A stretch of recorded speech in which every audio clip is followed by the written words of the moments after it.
Morning. Right. I want to start off with a quick question. Who here has heard of the GDPR? Pretty much everybody, that's good. And so, for anyone who hasn't, GDPR is the General Data Protection Regulations, which is an EU directive that's going to come into force at the end of May next year. And GDPR essentially changes the way that we think about data and enshrines in law a lot more rights and protections for data subjects, i.e. us, to control what happens to our personal data and who has access to it. Who's heard of DPB? A lot less. DPB is the Data Protection Bill. So GDPR is an EU directive, so with Brexit that will not apply. But the DPB, the Data Protection Bill, is UK legislation that brings UK law into compatibility with the GDPR. So for most, there are some differences in the two pieces of legislation, but broadly speaking, the two are compatible. GDPR is what they'll have in the EU, DPB is what we'll have in the UK. So these two pieces of legislation that I mentioned give data subjects a lot more control over your personal data and what happens to it. And one of the key things that it brings is something called the right to be forgotten, which is also known as the right to erasure. Now, the right to erasure means that you, as an individual, can ask an organisation that holds personal data about you. You can ask them to forget it, to erase it.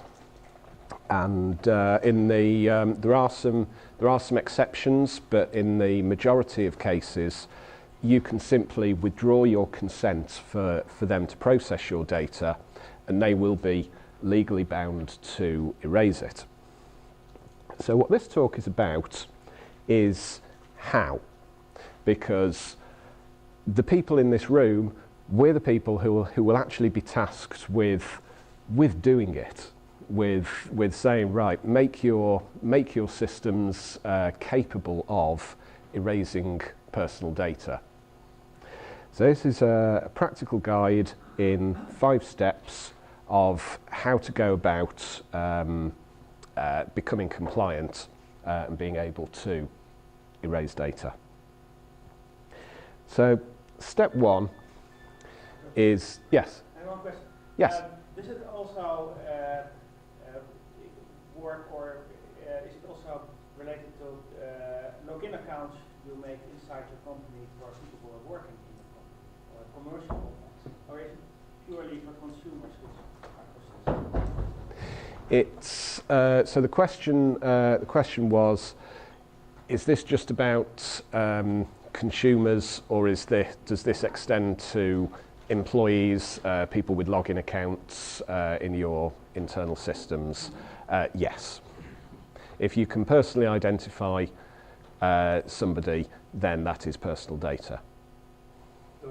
So there are some. I'm sorry? Legal process. Yes. So you can hold employee data and pass employee data for legal processes. Yes.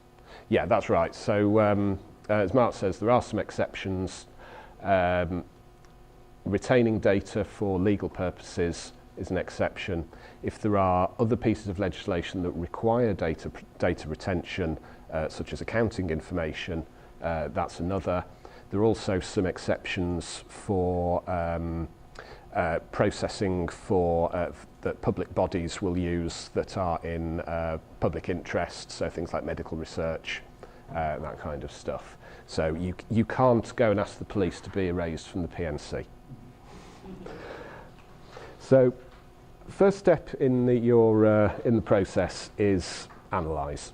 Figure out, where is the data anyway? Because in a typical business organisation, there's lots of places where you'll find data. So you've got your core business systems, ERP, accounting, if you've got CRM, if you've got a website that people register on, email. All of those will have personal data. You may well be using external suppliers for some of your services. So anything that's, any product that you use that's SaaS, software as a service, is likely to hold personal data, even if it's just login details. Cloud storage providers, outsourced marketing agencies, HR and payroll are quite often outsourced, particularly in smaller businesses. Again, these all have personal data. Within the IT department, there's a whole nother raft of things: backups, log files, developer environments. You know, how often have we've been debugging something and right, to replicate it, I'll just take a copy of the live database, run that up in dev. You've then copied personal data. Devices is another one.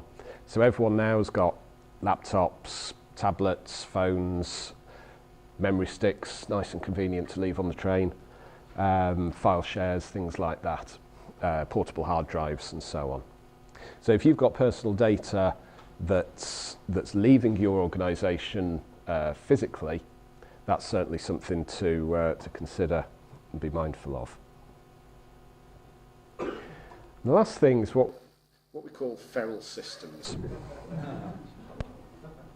So feral systems, generally, you know, you can see the clues in the name. They're things that are not, anything that's not officially supported by your IT department and goes away, lives a life on its own within your organisation, you can say that's feral.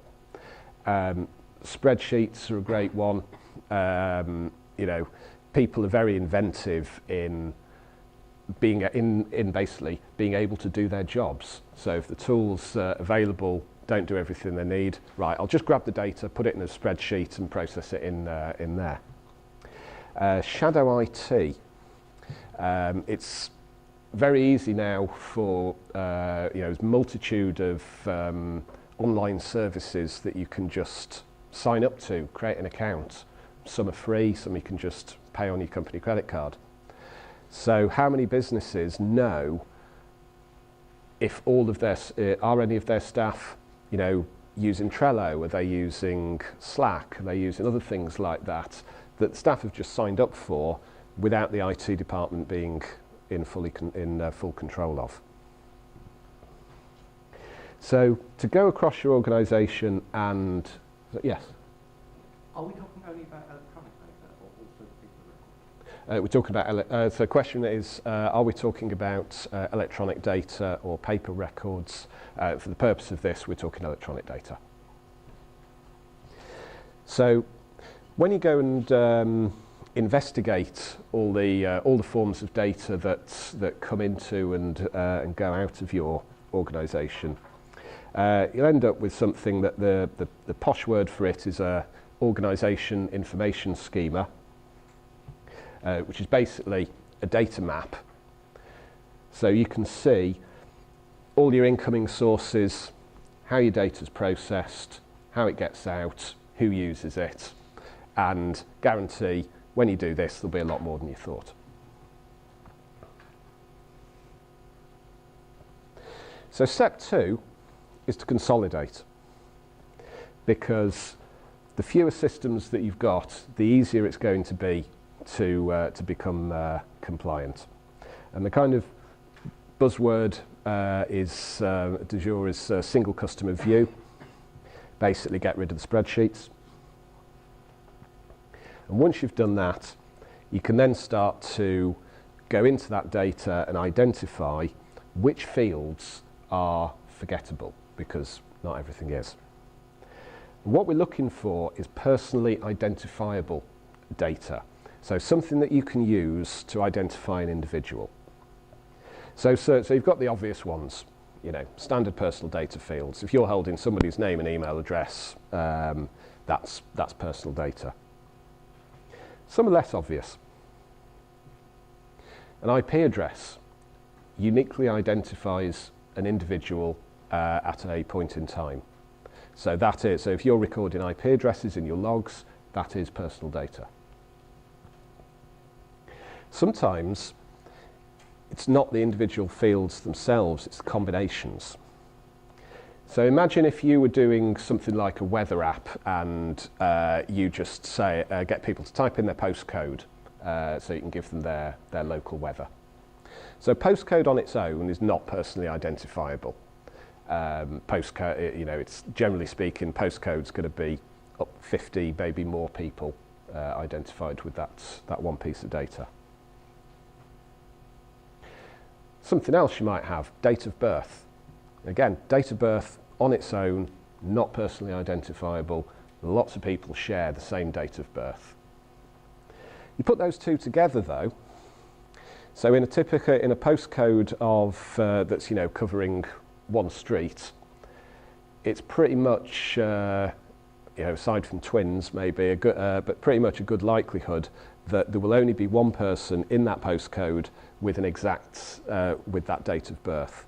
So you combine those two with nothing else, that's now personally identifiable data.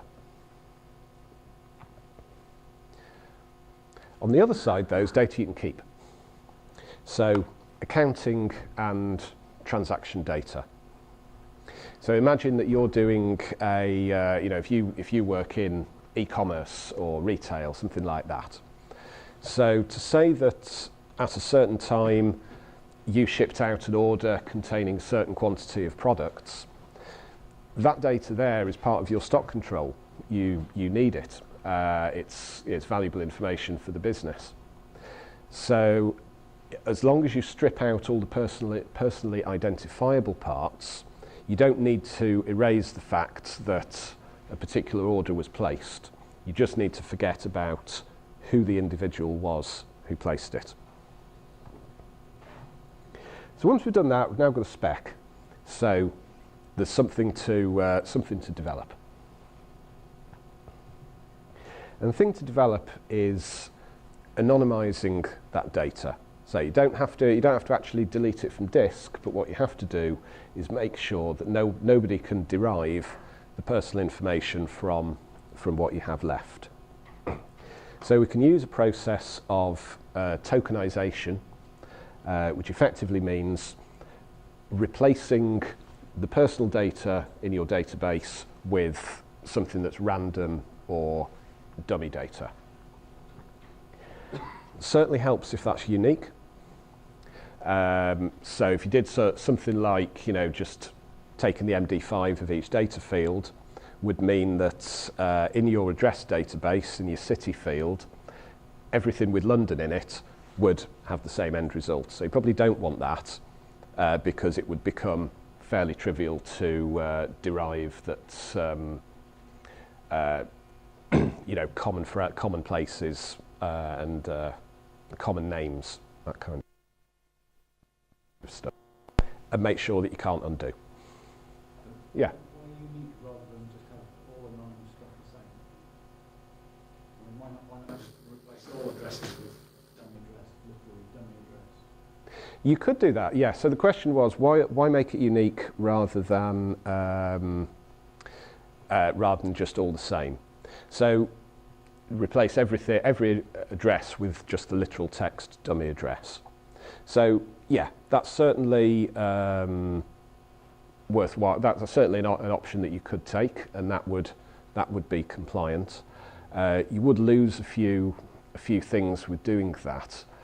For example, if you sell a consumer product in EU law, the guarantee you have to put on that is about, I think it's 6 years or 7 years, something like that. If you've got some things that are tokenized, like, you know, order numbers and things like that you can then refer back, you still have a way for the customer to get back in touch with you and be able to prove, you know, yes, I did buy this service from you, should they need to. But it's a choice. It's a valid choice to say, just replace everything with dummy data. But statistical analysis as well, if you've replaced everything with a unique token, you could still analyse like repeat customers and things like that by just looking for the same patterns. So wouldn't that require that you replace the same thing with the same replacement? So one of them is replaced with the same token each time, so you can do that analysis. Otherwise, you can't. Yeah, no. Reversibility problem. Yeah, no, it wasn't quite what I was thinking of. So the question was about, for doing analysis, replacing the same thing with the same thing, so everything in London is the same. No, I'm thinking more about the individual records and like links within your own database, where you've got you've got relations and that kind of stuff. Now, I'm lazy.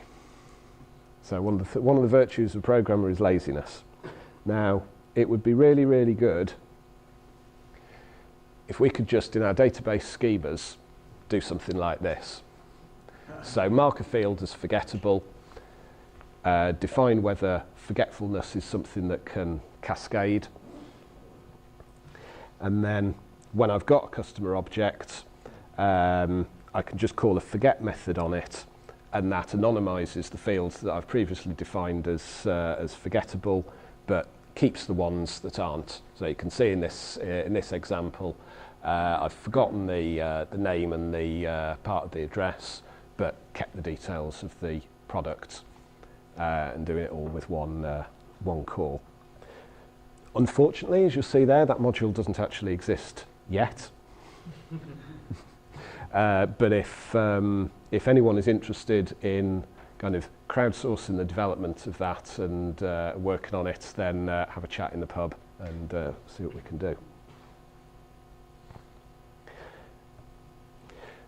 Last thing, a couple of minutes left, is match. So I gave a GDPR talk in Milton Keynes, and Colin Bradford came up with a little conundrum. He had a customer who said, delete everything you know about me and never contact me again.